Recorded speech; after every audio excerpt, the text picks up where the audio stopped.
Okay, hello YouTube. Good morning, I suppose. It's the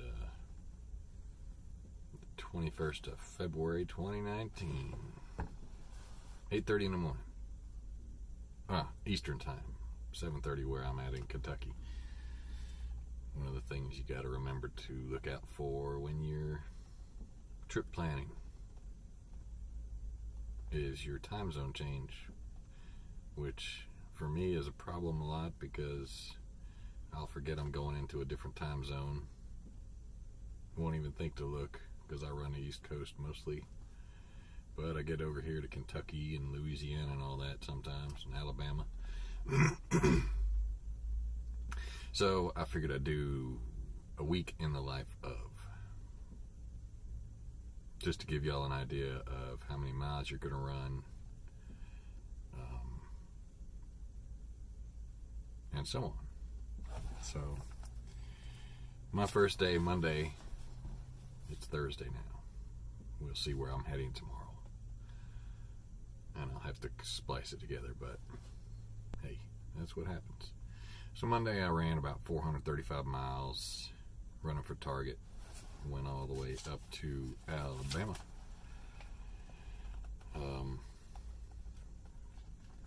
Then I left there Tuesday and went to Home Depot in Decatur, Georgia. So I went from Decatur, Alabama, where I stopped and laid over at, to Decatur, Georgia. Monday was about 436 miles. Tuesday was about 320, including my trip to the Atlanta OC, which is where I went after I left Decatur. I couldn't get a signal for some reason at the store, even though it was showing a signal. It refused to update my tablet, and it wouldn't let me register my assignment complete. So until I left and went like a block away and sitting at a red light, it actually started circulating, but you can't punch anything in while you're on the road, so I had to wait.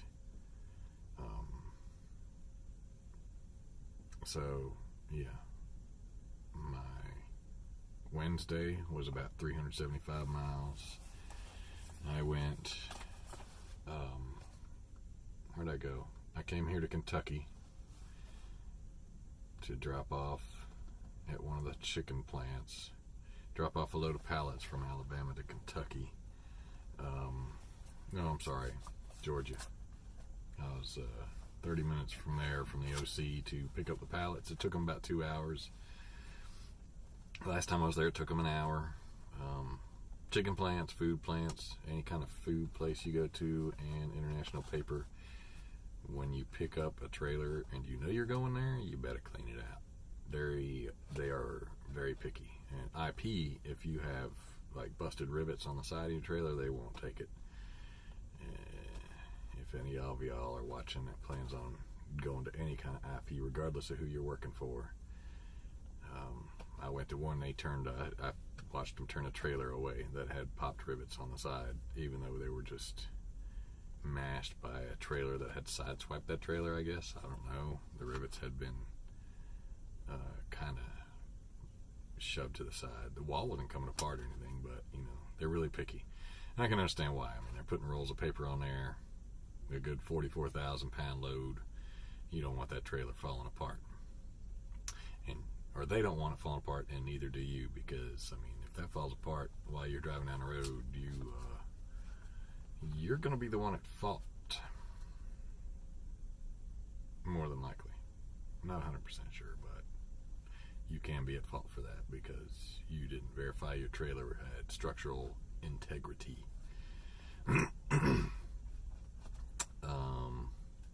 So yeah, got to the chicken plant, left from there. I got my pre-assignment shortly before I left there. Usually within 2 hours of your arrival at your destination, you'll get a pre-assignment unless the freight is, quote, soft, end quote. Because, freight's soft, there's no big market for it in the area you're in, you're going to have a problem.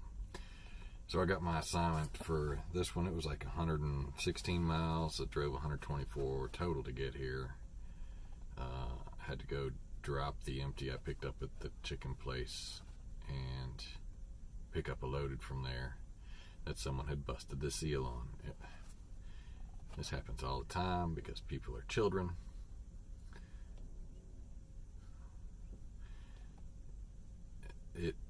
It's a brand new trailer. It's loaded. It has a seal on it that is not a Schneider seal, and it has paperwork in the relay box on the trailer.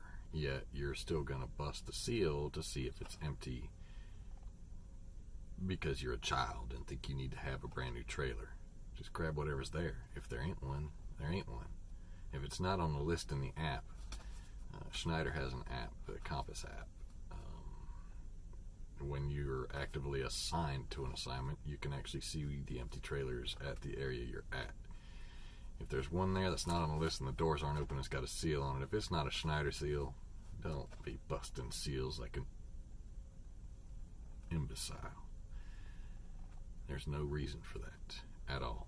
I mean, I understand you don't want to chase trailers, but you're getting paid for it. Go find a different trailer. How hard is that?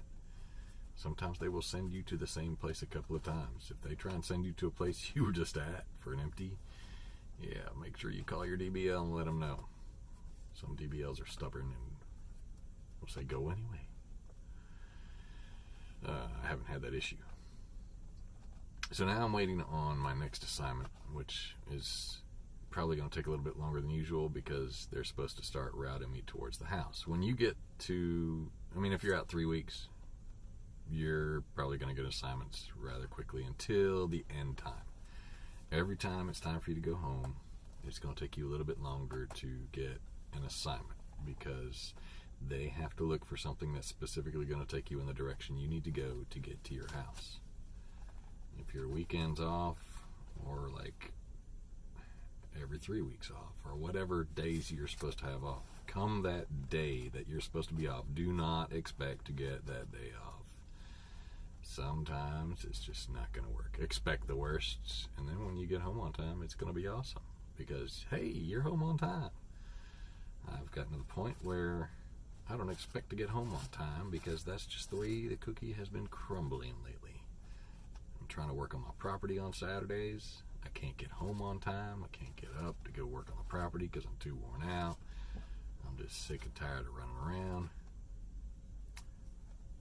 Ask any driver that works here. They'll explain it to you the same way. And then there's a lot of them that are going to complain.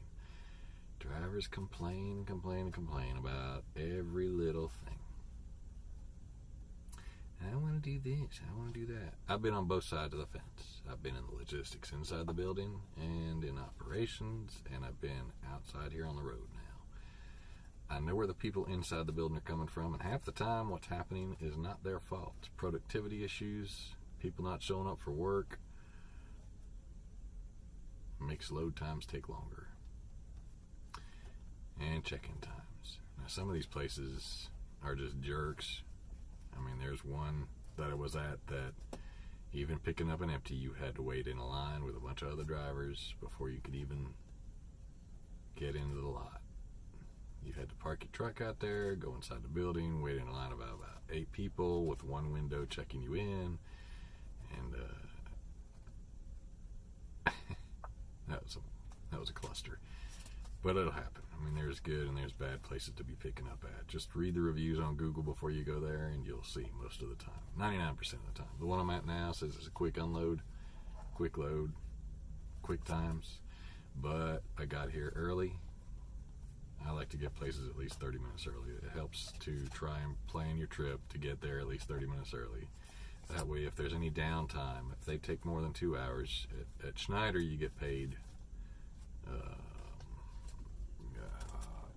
time for any time after those 2 hours, but you have to be on time. If there's a window, you won't start getting paid like if it's 8 to 10. For example, you get there at 7:30 thinking you're going to get unloaded fast, and you're not, because there's usually a reason there's a 2-hour window. But don't use that as an excuse to get there at 9:30, because they might have been able to get you at 8, but now they can't get you. So you just got to take the good with the bad and get over it. I've had bad weeks like that. Everybody has. But You know, they might have it where it's 8 to 10, and they might not get to you till 10 o'clock. They might not get done loading you till 1 o'clock, so you get 1 hour of layover time, layover pay, whatever it's called. You get 1 hour because you were there on time, but the schedule isn't up until 10 o'clock. I'm sorry, no, then you still won't get paid for that, because if it's 1 o'clock, if it's 8 to 10, yeah, 1 o'clock. They have 2 hours. If they don't get you done until 12:30, you get 30 minutes. 1 o'clock, you get an hour, etc. It has to be 2 hours past the appointment time. Unloads, occasionally there's an unload assist. Make sure that you read your assignment. It'll tell you. Of course, I had one where it was an unload assist and I was supposed to call, and nobody told me. It wasn't on the list. All it said was live unload assist. Didn't say I had to call to verify it. Apparently that was the case, and I didn't get paid. But, you know, it's all good. It's all been worked out. I'll know better next time if they even get me to unload. I don't mind unload because, good exercise. If you're lazy, then don't do it. Find a different load. Anyway, so that's about it for now. No, it's not. I still got to do my Friday. But so far, this is a week. This is my Thursday. I'm supposed to be getting towards my house on Friday. We'll see how that works out. I will update y'all later as soon as I get there. Good afternoon, YouTube. Well, I didn't finish the last video, so this is the finish of it. And yeah, I'm overlapping it, so it's gonna look like it's blended together. This is actually the next week. I'll post that later, I suppose, because it's been a crappy week. But Friday, I got a 600-mile run going all the way home. Well, not Friday. Thursday, when I got done with the trip I was on, and got ready to roll. It took a couple hours, but I got a trip that took me pretty much all the way home. So I was able to run that, grab it, pick it up, and run it all the way to Georgia, Midway, which is, 40 miles, 30 miles from Port Wentworth. So that's where I ended up at. Got able to be done on Friday. And that was it. So it turned out to be a really good week. Well, it turned out to be a good week. I can't say it was really good. It was better than the week before, but not as good as the week before that. So it wasn't too bad. And that's it for that week. Stay tuned for the week of, what is this? Today's the 27th. So the week, and it's Wednesday, 27, 26, 25, February 25th through the 29th. I'll post that too. And I'll do I know I said I was going to do it. I will do a tour of my truck. I just got done detailing it a little bit, so it's a little bit shinier on the inside. I haven't washed it yet. I really got to take it to a truck wash. It's not super dirty, but you know, it's a tool that makes money. And as much as I'd like to wash it, sometimes as a company driver there's not enough time. Anyway, that's it for last week. Stay tuned for more. Have a blessed day.